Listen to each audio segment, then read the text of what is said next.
Bendecidos nuevamente a todos. Qué lindo se ven todos desde acá, aunque cuando uno se acerca la cosa es diferente. De cariñito, mis hermanos. Bien, vamos a aprovechar el tiempo a ocupar la palabra. Voy a hacer una recapitulación para aquellos hermanos que no tuvieron la oportunidad de estar en el primer servicio. ¿Cuántos tuvieron el primer servicio acá? Levánteme la mano. Mira, hay bastante gente, pero también hay mucha gente que no estuvo en el primer servicio, así que vamos a hacer una recapitulación y vamos a entrar en materia de desarrollo. Bien, estoy bien agradecido por el respaldo. Gracias por respaldar este ministerio, invertir en este ministerio y comprar este libro. Es de gran importancia para este ministerio, ya que es una forma de establecer la educación y la palabra del Señor. La Biblia dice en Habacuc capítulo 2 que hay que escribir la visión. Cuando usted estudia la formación de la Biblia nace de lo que se llama la tradición oral. Diga tradición oral. Y la tradición oral era la forma en que se transmitía el mensaje de generación en generación. Eso es la cultura judía, la cultura hebrea, es una cultura de memorización. Pero llegó un momento que esa tradición oral estaba sufriendo un embate y un ataque. Y como la mente humana está diseñada de esa forma que tiende a olvidar, hubo la importancia y la necesidad de documentar y escribir esa tradición oral. Por eso dice, escribe la visión. Y eso se lo debemos históricamente a los masoretas, a los escribas que se encargaron de documentar la palabra profética del Señor en formato de pergamino. La Biblia que usted carga tiene una formación, tiene una historia, y puede ser que más adelante, en futuros viajes, podamos hablar acerca de la formación bíblica, estudiar el canon, estudiar las diferentes formas y reglas de cómo se origina y se compacta lo que es la Biblia, que es una composición de 66 libros. Hay quienes dicen que los católicos le añadieron libros a la Biblia, y los protestantes decimos que los católicos le quitaron libros a la Biblia. ¿Quién tiene la razón? Bueno, eso lo se estudia dentro de lo que se llama la historia de la Biblia y su formación. Y eso es bien importante entenderlo para poder establecer una apologética. Repito que es apologética. Apologética significa la defensa racional de lo que es la fe y la doctrina. Y siempre hago la salvedad de que Dios no necesita abogado. Diga, Dios no necesita abogado. Pero sí nosotros necesitamos defender nuestros postulados. ¿Por qué? Porque estamos viviendo lo que llama la sociología una era posmoderna. Hay doctrinas evolucionistas que están estableciendo cátedra, y los libros de texto lamentablemente se han aprovechado del analfabetismo científico que existe. Por eso el cristiano debe conocer ciencia. Diga, el cristiano debe conocer ciencia. Porque la ciencia viene a complementar o viene a cuantificar, viene a confirmar la realidad bíblica. Así que la ciencia y la teología son primas hermanas. Diga eso, la ciencia y la teología son primas hermanas. Muy contrario a lo que nos has enseñado, ellos dicen que es agua y aceite. Entonces esta generación debe conocer, todos debemos conocer la realidad científica que hay en la Escritura. Por ejemplo, en el libro de Job, usted va a encontrar muchos principios de ciencia. Dice el libro de Job que Jehová pesa los vientos. Y hay algo que se llama, un instrumento que se llama el barómetro. ¿Cuántos saben lo que es un barómetro? Ya la Biblia viene hablando acerca de eso. La circunferencia de la tierra es una teoría, escuche bien, o es un hecho que fue comprobado y es joven. Pero la Biblia dice en el libro de Isaías que Dios se sienta en el círculo de la tierra. Y en el capítulo 1 dice que el Espíritu Santo revoloteaba sobre la faz de las aguas. Esa es la palabra original. Y la idea en el pensamiento hebreo de revolotear significa incubar o empollar un huevo. Y cuando usted mira la geometría de un huevo, ¿qué es? Redonda. De manera que la Biblia contiene esos principios de ciencia, y nosotros los cristianos debemos conocerlos para establecer lo que se llama la apologética cristiana. ¿Por qué hablar acerca de la apologética cristiana en medio de esta era posmoderna? Porque se está resucitando, lo vengo explicando desde la primera noche. Se está resucitando lo que se llama la filosofía de Friedrich Nietzsche. Y Friedrich Nietzsche fue el creador de la filosofía de Superman. ¿Cuántos han visto a Superman?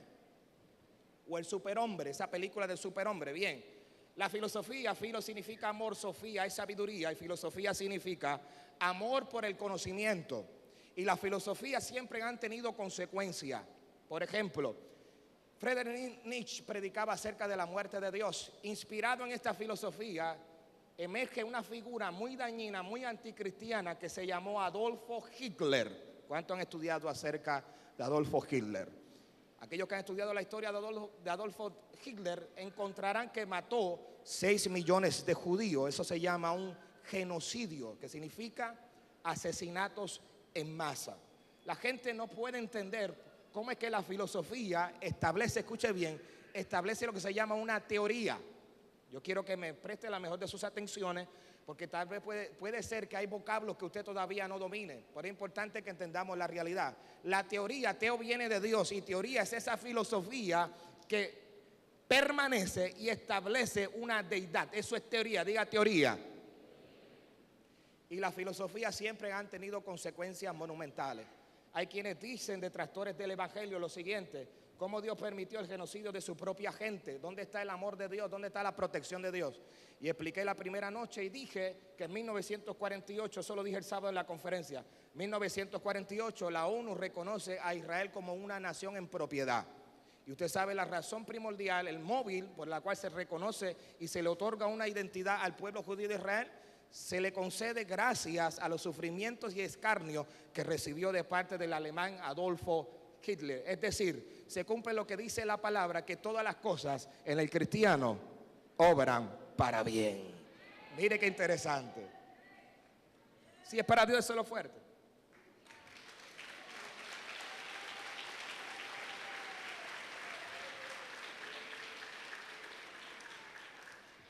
¿Se acuerdan ese pasaje donde el profeta Eliseo fue abordado por niños? Y dijo el profeta Eliseo, porque le estaban diciendo calvo, dice que los maldijo. Y dice que unos osos, unos animales, ¿qué dice? Los consumieron. Ahora, ¿cómo usted explica eso? ¿Cómo es posible que Dios permita el asesinato de esos niños? Bien, en el original no dice que eran niños o neófitos, sino dice que eran hombres jóvenes. ¿Ve? Que son dos cosas muy distintas. Dios estableció un precedente que los profetas de Dios se respetan. Pero si no se conoce el contexto y no se hace una sana hermenéutica, que hemos explicado que es la interpretación de los textos, la iglesia no tiene herramientas de defensa. Por eso es importante el estudio sistemático de la palabra, el estudio analógico, para poder verbalizar lo que es la doctrina de Dios. Cuando hablamos de la doctrina de la Trinidad, hay gente que todavía no sabe verbalizar lo que es la doctrina, porque Dios es un ser tripartito, es decir, Padre, Hijo y Espíritu Santo. También explicamos que en sí mismo Dios es que una familia, diga Dios es una familia, dígalo, Dios es una familia. Por eso dice Deuteronomio capítulo 6 versículo 4, que oye, oh Israel, Jehová tu Dios, solo uno es. ¿Qué significa eso? Ejat del hebreo, que significa una unidad compuesta, significa una combinación y también significa una singularidad dentro de la pluralidad. Entonces Dios en esencia es uno, pero manifestado en 3 personas. Pero el cristiano todavía no sabe verbalizar, no sabe cómo expresarse, no sabe cómo reaccionar. Y yo creo que la iglesia de este siglo XXI, que predica a un Dios de familia, tenemos que hacernos sentir en medio de la sociedad. También hemos explicado que la iglesia es un organismo vivo compuesto de familia. Repita eso conmigo: la iglesia es un organismo vivo compuesto de familia. Si Dios es Padre, Hijo y Espíritu Santo, tenemos que entender que el Espíritu Santo representa la maternidad de Dios. Por eso el Salmo 91, aquellos que no estuvieron acá, creo que fue el viernes, sí, el viernes, aquel que habita al abrigo de Elión morará bajo la sombra del Shaddai. Diré yo a Yahweh, castillo mío, refugio mío, en quien confiaré. La palabra Shaddai en su etimología significa pechos que amamantan. Y el Espíritu Santo representa la maternidad de Dios.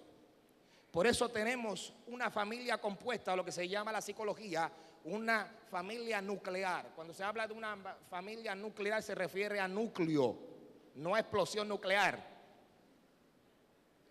Padre, Hijo y el Espíritu Santo, que representa a la madre. Por eso el Espíritu Santo se manifiesta con